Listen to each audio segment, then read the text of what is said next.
Hola, buenas noches. Bueno, acá esperando que se conecte Iglesias, Fernando Iglesias.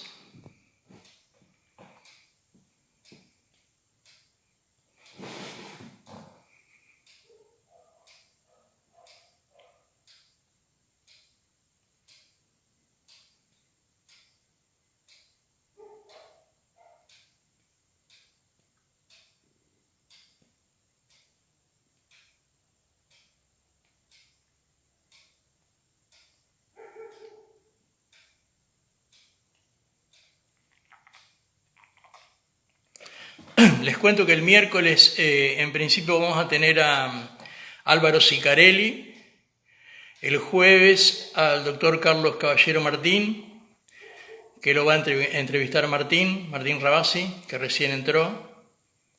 Este,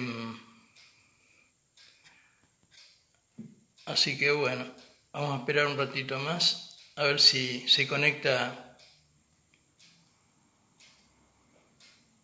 Fernando Iglesias.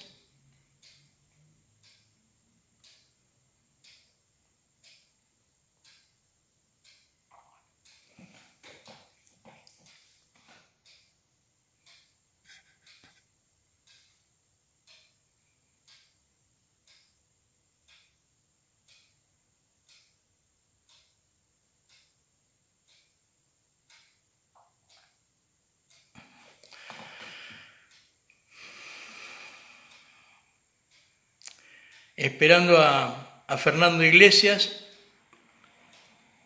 me imagino que en pocos minutos lo vamos a tener con nosotros.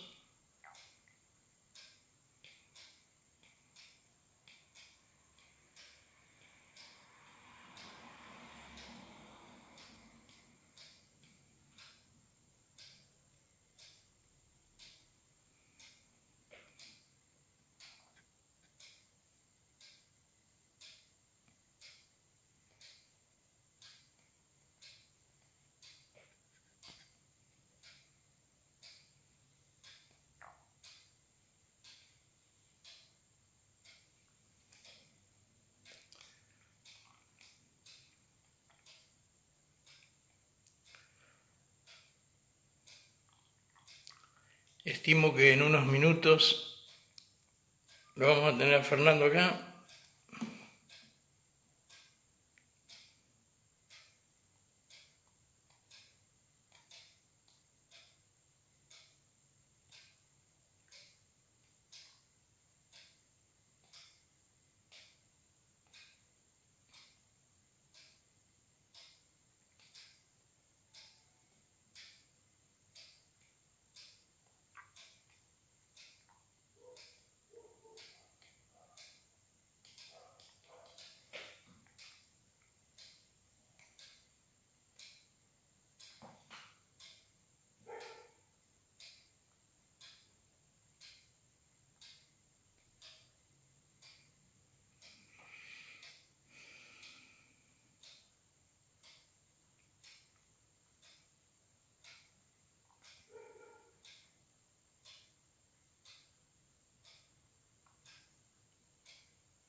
Bueno, les comentaba que el miércoles lo vamos a tener a Álvaro Sicarelli y el jueves al doctor Carlos Caballero Martín, es un destacado abogado de la ciudad, constitucionalista en el año 94.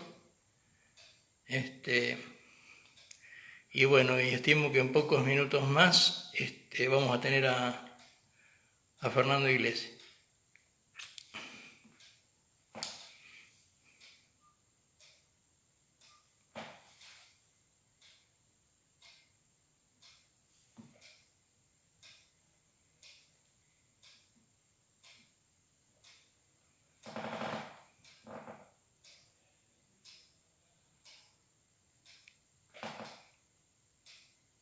Ahí estamos.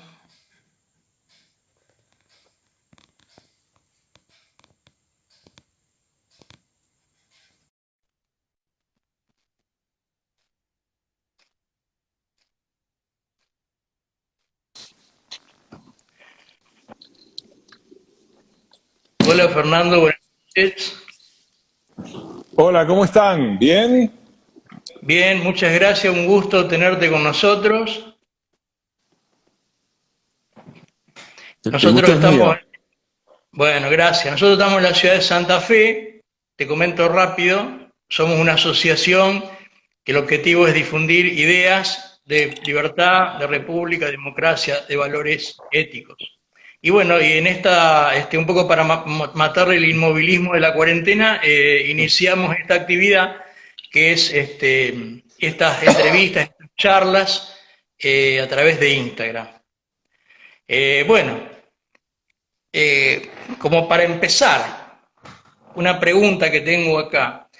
¿Vos creés que estamos ante una nueva versión del populismo, un populismo pandémico, podríamos llamar, donde el gobierno un poco que se recuesta sobre esta cuestión tan grave y aparentemente le da resultado, porque el presidente Fernández, al menos a la vista, ha logrado homogeneizar la coalición gobernante? No sé qué reflexión te merece esta cuestión. Bueno, primero les agradezco la invitación, es un gusto, me alegro que me están escuchando, ahí me dicen que no se escucha, Perfecto, perfecto. ok. Les agradezco la invitación, es un gusto y es un gusto saber que en todo el país sigue habiendo gente activa, decidida a defender ciertos que están en este momento. No, que no son los que están en auge, que parece que la ciudadanía argentina, una parte importante, ha optado por otra cosa. Bueno, les mando un saludo, les mando un abrazo, estoy a disposición en los que pueda ayudarlos para contactarse y para que mantengan estas charlas, no solamente conmigo, sino con otros.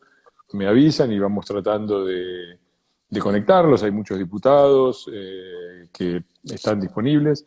Así que veamos, en lo que podamos darnos una mano, lo vamos a necesitar todos. Gracias, Eh, gracias.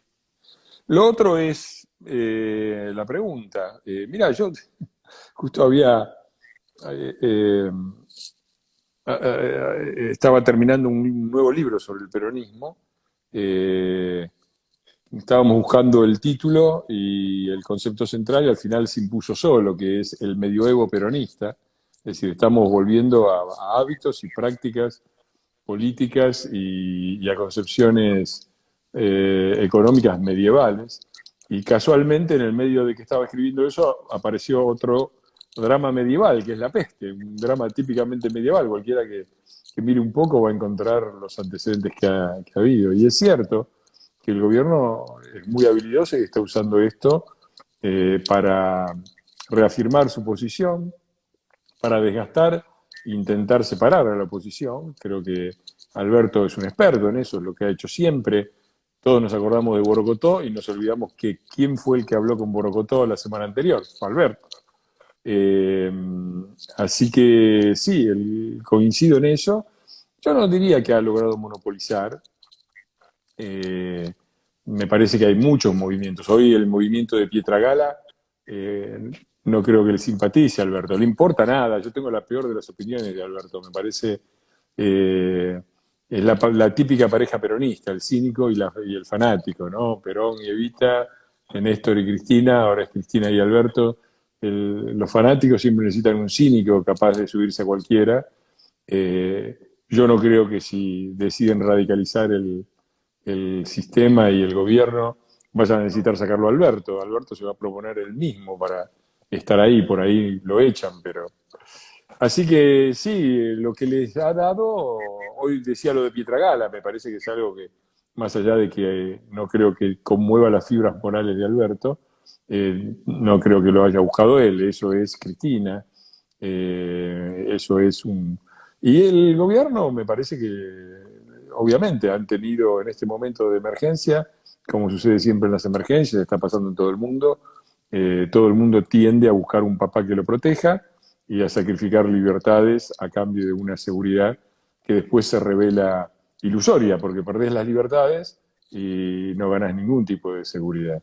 En ese proceso estamos y es un proceso difícil que nos va a encontrar muy golpeados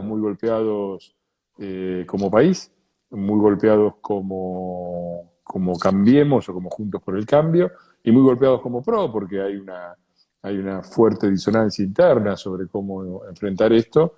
Es decir, las disidencias que teníamos se han hecho más fuertes, más grandes, más visibles, y eso no hace bien, porque tenemos que estar juntos, ¿no? Así es. Una cuestión, ahora, aparentemente se complica la salida, la apertura de todo esto, y creo que la pregunta es, ¿Alberto está comprando tiempo? Porque, digamos, en algún momento inexorablemente va a aparecer la factura en el campo económico. Entonces, ¿vos creés que le está comprando tiempo? Y en ese caso, ¿cuál va a ser la reacción cuando, digamos, el problema económico surja? Se está pensando, se está hablando de inflación de 3 dígitos, de una caída muy grande del PBI, y quiere decir que en algún momento eso va a salir a flote. ¿Cuál crees vos que va a ser la reacción en ese momento?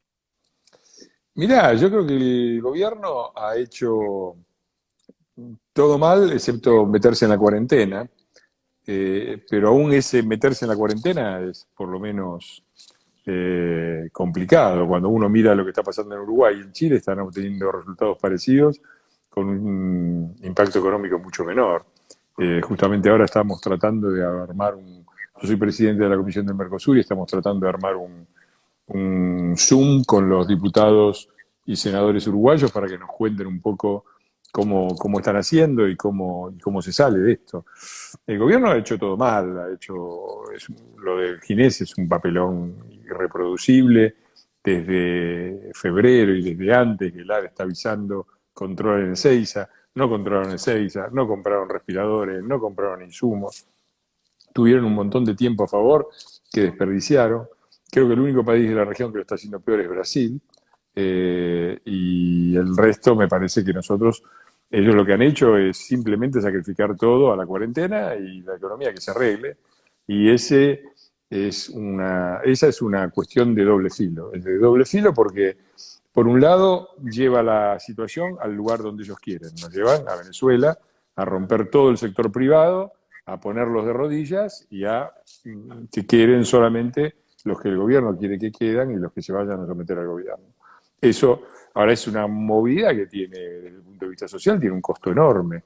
Y ese costo enorme, el peronismo, o sea, lo que están haciendo es lo que hacían en 4 años, en 4 meses, por decirlo así. Y no está dicho que lo que funciona en 4 años, que es romper el sector privado, tener más pobres y tener más gente bajo el chantaje del gobierno, funcione bien en 4 meses, cuando la gente está ya en una situación complicada. Nada, me parece que van para ese lado, a romper el sector privado, al default, y bueno, ese es el panorama. ¿Cómo vamos a salir?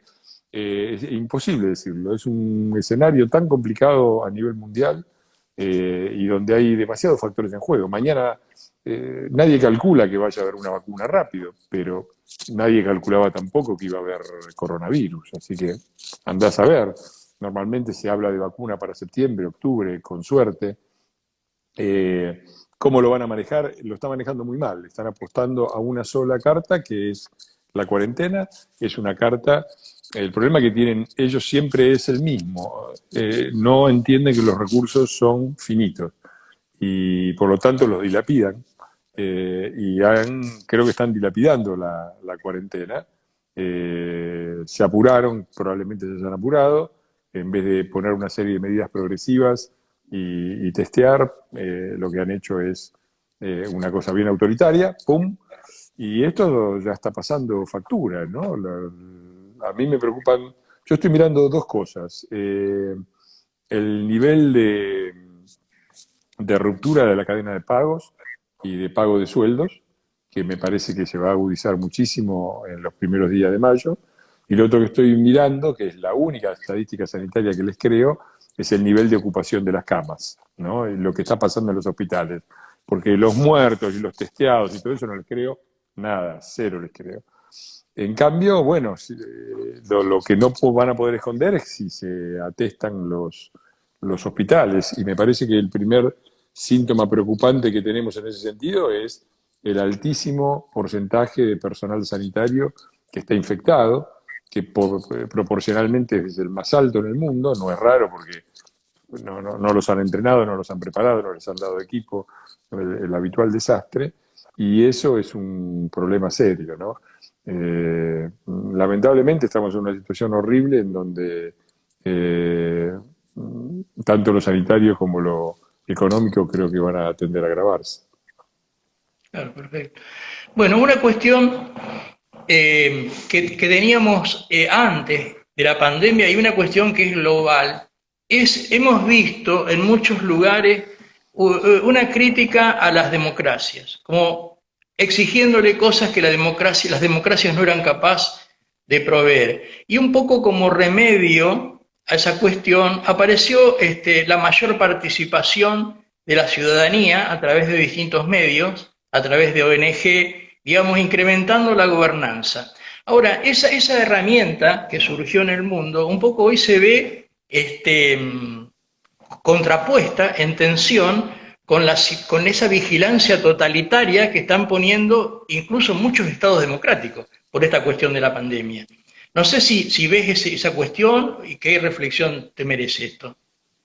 Mirá, me alegro de tu pregunta. Hoy justo publiqué un artículo en La Nación sobre el tema de las instituciones globales, la ONU, la Organización Mundial de la Salud y lo que está pasando. Sí, Eh, sí. yo creo que, y este es un tema que normalmente la gente no toma muy en cuenta, pero que me lleva por lo menos casi tanto tiempo como el resto de mi trabajo político.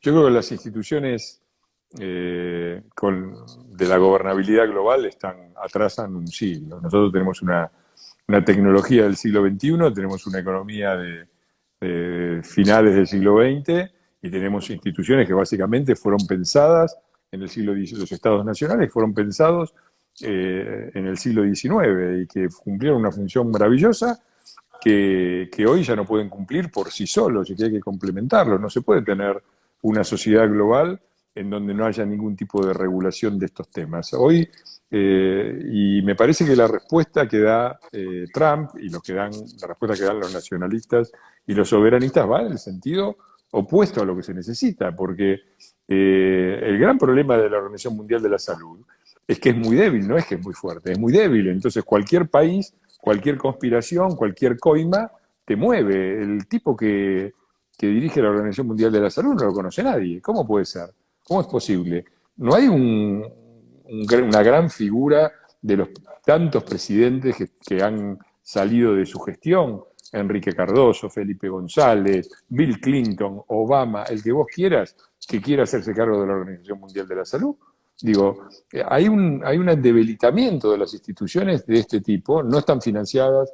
No, digo, no puede ser que vos hoy, con el nivel de avance tecnológico, hoy se discute si fue la sopa de murciélago o si se infectó uno de los trabajadores de un laboratorio que hace experimentación con coronavirus en China. Y no sabemos. Digo, es decisivo eso. Apenas aparece eso, tiene que haber. Vos no podés hacer una investigación con el coronavirus o con las mil cosas que suceden a nivel de investigaciones nucleares, de todo tipo, que afecta a todo el mundo, si cometes un error, terminás causando esto, una tragedia de nivel mundial con miles de muertos, los países paralizados, amenazas a la democracia de todo tipo, y pretender que sos el único que va a controlar eso. Es imposible.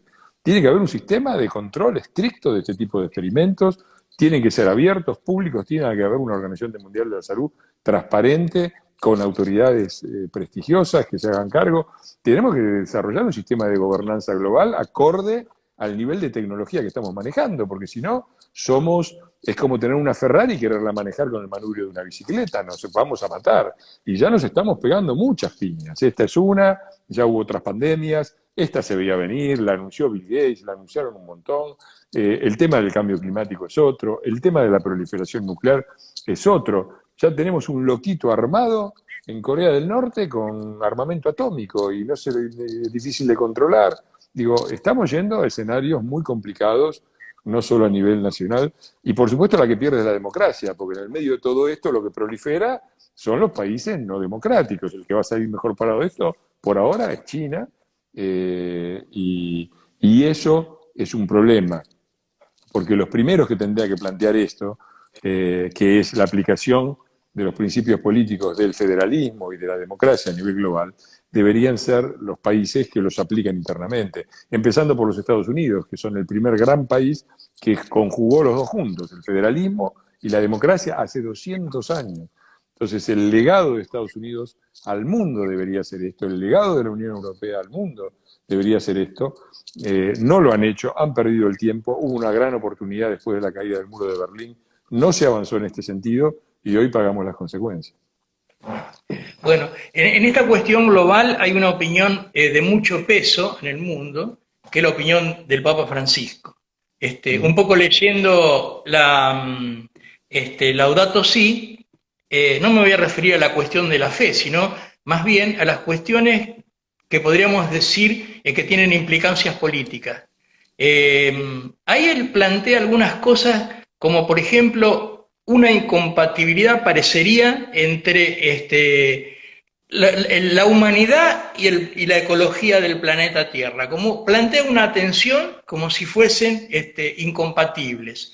Eso por un lado. Por el otro lado, en cierta manera critica y desconoce los últimos 200 años de desarrollo. Es más, él concretamente dice que en los últimos 200 años se ha perjudicado la calidad de vida de la gente. No sé cómo ves ese aporte que él hace dentro de toda esta problemática global que estamos sufriendo.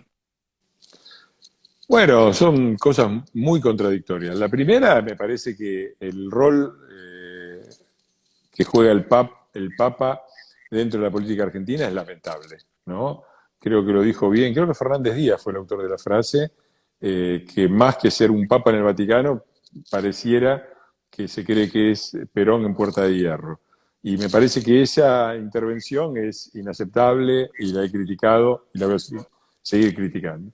Su intervención a nivel global tiene dos aspectos. Uno, que lo analiza muy bien. Hay un artículo de mi amigo Loris Sanata, estuve en la casa de él pasando una semana ahora en diciembre, y estamos en permanente contacto, que es muy buena, que muestra esta cosa que es del Papa Bergoglio, pero que es un poco de la Iglesia, esta cosa preconciliar de pensar que el dinero es el estiércol del diablo y que por lo tanto el desarrollo es malo, esta concepción antimoderna, que es absolutamente criticable y con la que yo no tengo nada que ver.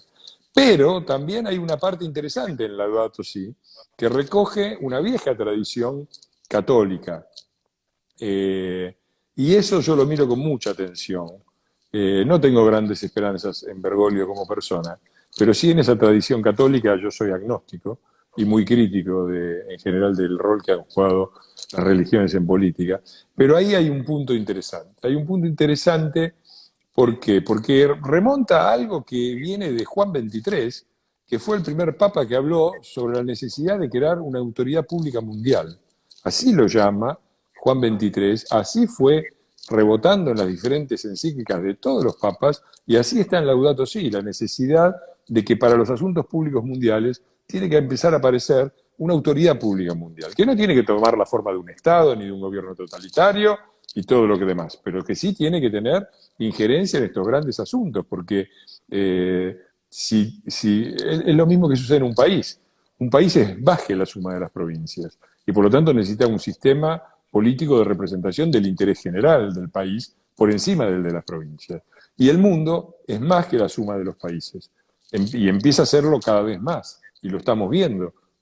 qué chiquito es el planeta Tierra, qué cerca estamos uno de otro, cómo lo que hace uno afecta inmediatamente lo que hace el otro y cómo podemos manejarlo. Ahora, hay una tradición muy interesante del catolicismo y y de las religiones, en el sentido de que parten de una base ética de,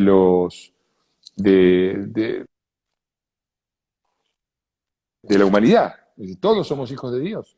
Y si ustedes miran un poco el sistema de construcción de la Unión Europea, fue tan importante o más el rol que jugaron las fuerzas democráticas cristianas de Gasperi, fueron fundamentales en la... Entonces, me parece que ahí hay algo interesante que tenemos que ver hacia dónde evoluciona. Es una gran tradición en manos de una persona que no me parece la más apropiada, pero la, la- la vida te da sorpresas, dice una canción, ¿no?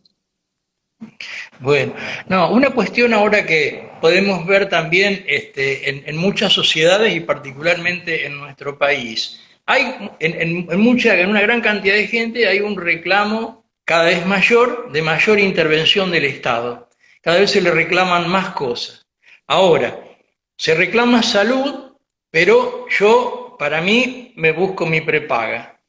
Le reclamamos más educación, pero los chicos míos van a escuelas, a colegios privados. Y le reclamamos seguridad, ahora ponemos rejas, alarmas, contratamos servicios de seguridad privada.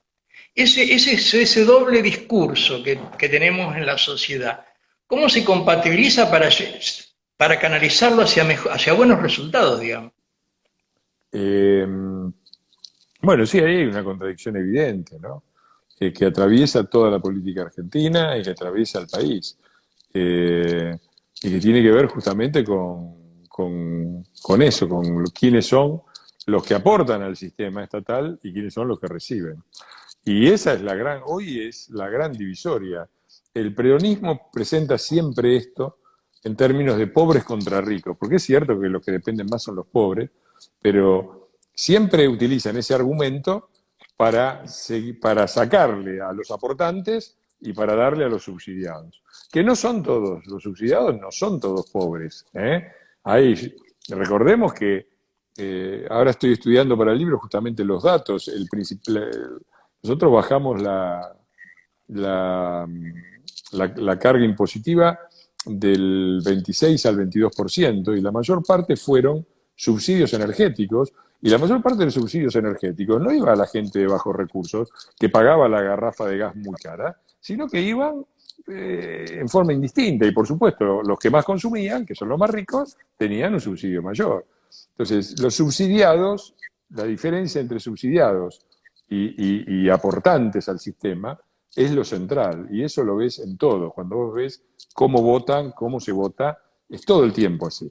El mapa de la Argentina es una camiseta de Boca en donde todo el sector central, amarillo, son provincias que son aportantes netas al sistema de la coparticipación y todo el sector azul, la parte del norte y el sur, son extractivos del sistema de coparticipación. La provincia de Buenos Aires tiene lo mismo, tiene una camiseta de Boca al revés, donde la capital y el campo son amarillos y todo el conurbano es azul. Y vos ves los votos y son esos votos los que definen, como son esos votos los que definen. Pensá en una marcha de Cambiemos, si agarrás uno por uno, 8 de cada 10 ponen más en el sistema de lo que reciben.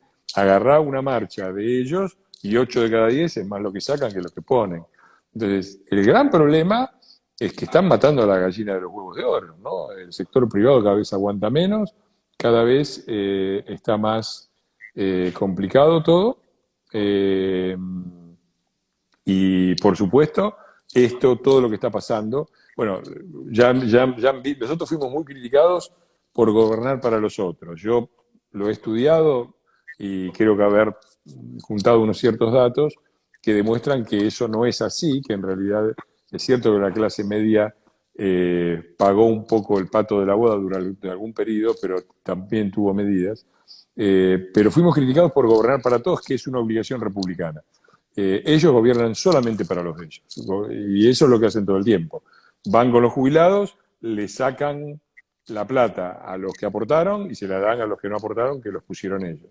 Le sacan al campo y le dan a las industrias jurásicas que mantienen ellos.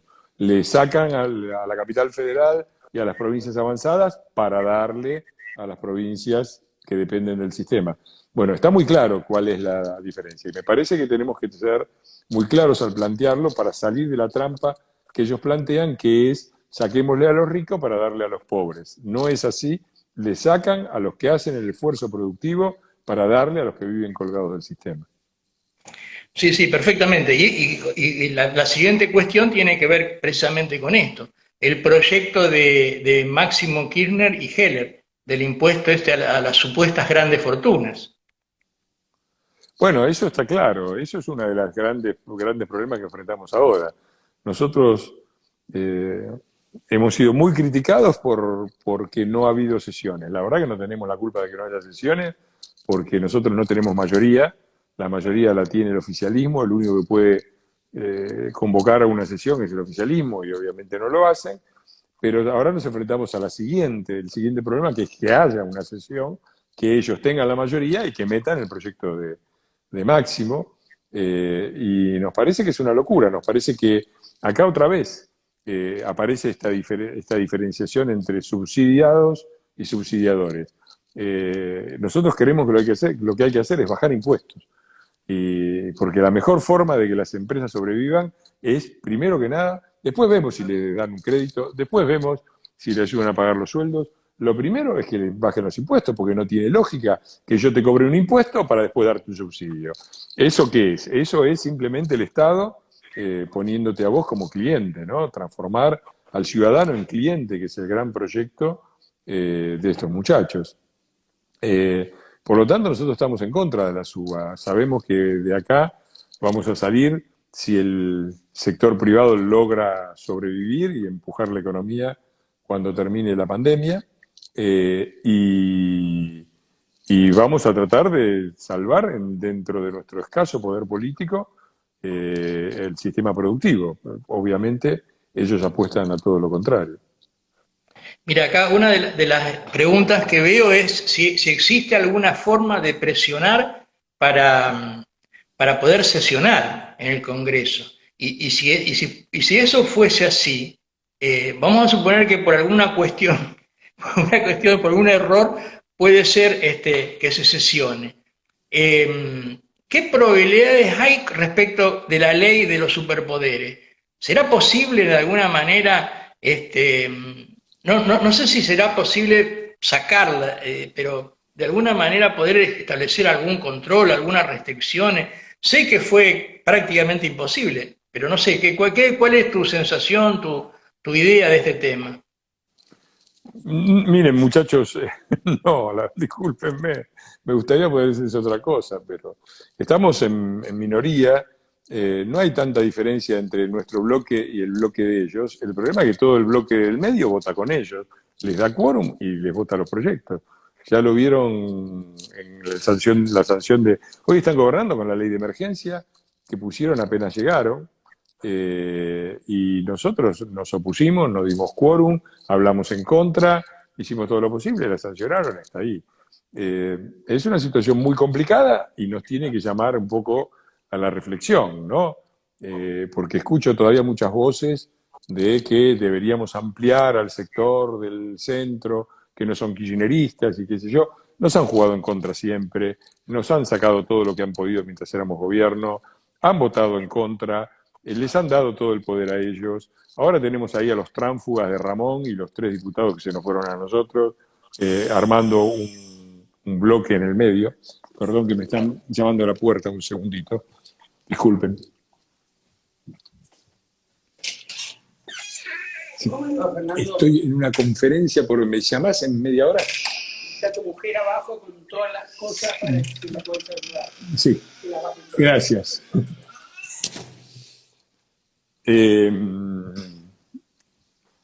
Sí, perdón, están llegando mi novia con las compras, pidiendo que la ayude. Nada, les decía esto, que nosotros estamos con un poder muy limitado, estábamos con un poder limitado cuando éramos gobierno, ¿no? Cuando haces el análisis, nosotros tenemos, los argentinos tenemos una concepción de la política en donde el que maneja el Ejecutivo maneja todo. Y eso es cierto cuando gobiernan ellos, o cuando gobernaban los militares, pero cuando gobernamos nosotros no es así. Nosotros cuando gobernamos manejamos el Ejecutivo y hasta por ahí no más. Después, el Senado, mayoría de ellos. Diputados, mayoría de ellos. Los sindicatos, ellos. Gobernadores, 19 de 24. La Corte Suprema, Lorenzetti, y lo que se les ocurra a los muchachos. La justicia, los jueces lo pusieron ellos. Los sindicatos, los movimientos piqueteros, gran parte del periodismo que juega sistemáticamente con ellos. Entonces, aun cuando nosotros gobernamos, tenemos una parte relativamente pequeña del poder. Ahora ellos la tienen todo. Ellos ahora tienen el Ejecutivo, las dos cámaras, la Corte, la mayor parte del periodismo, con honrosas excepciones, los sindicatos, y cierran eso. Llegan siempre diciendo que volvieron mejores, a los 2 meses están diciendo nuestro modelo de sindicalismo es Hugo Moyano. Bueno, son eso. Lamentablemente tenemos una población que vota eso. Hemos tenido un gobierno que yo creo que ha sido ejemplar en todo, menos en el chiste que yo hago en mi libro es que nosotros es un gobierno que murió, perdió las elecciones, sano pero con cáncer. Es decir, tuvimos un problema que fue el económico de corto plazo, no nos pudimos recuperar. Cuando estábamos saliendo a principios del año pasado, nos entramos en las PASO, nos pegaron un mazazo, otra vez para abajo. Bueno, tuvimos también todos esos inconvenientes, incluyendo los errores de evaluación que obviamente nos llevaron a esa situación, pero bueno, es en la que estamos. Ellos tampoco la tienen fácil, porque me parece que van a tener serios problemas con este tema. Pero bueno, la política es impredecible en todo el mundo y sobre todo en la Argentina. Sí, comparto lo que dijiste. Bueno, Fernando, se nos está acabando el tiempo. Te quisiera pedir una reflexión final, como para despedirnos. Por supuesto que te agradezco infinitamente, esto para nosotros es muy valioso. No sé si nos querés dejar algún mensaje, una reflexión. Sí, de agradecimiento, porque estoy viendo ahí todos los corazones que me mandan y los mensajes que voy leyendo un poco es de agradecimiento y de que tengamos paciencia. Hemos pasado situaciones muy difíciles en nuestro país. Hemos pasado, quienes no hemos adherido al sistema corporativo que ha gobernado la Argentina en nombre del general, hemos pasado momentos muy duros también. Y bueno, se trata un poquito de esto, de resistir, de aguantar, de preservar el propio espacio, la propia familia, el propio trabajo, que es lo fundamental, para que después tengamos la posibilidad de ser actores importantes en la política. Van a venir tiempos muy duros, muy difíciles, tanto lo sanitario como lo económico, pero yo confío en que nosotros vamos a estar juntos y vamos a lograr manejar nuestras diferencias, tanto en Juntos por el Cambio como en el PRO, y ojalá el 2021 nos encuentre juntos encarnando una alternativa republicana en la que necesitamos a todos. Les mando un gran abrazo y gracias por el interés en escucharme. Bueno, muchísimas gracias a vos, quedamos en comunicación y quedamos a tus órdenes también para lo que vos necesites. Muchísimas gracias. Me voy a agarrar el changuito. Hasta luego. Chao.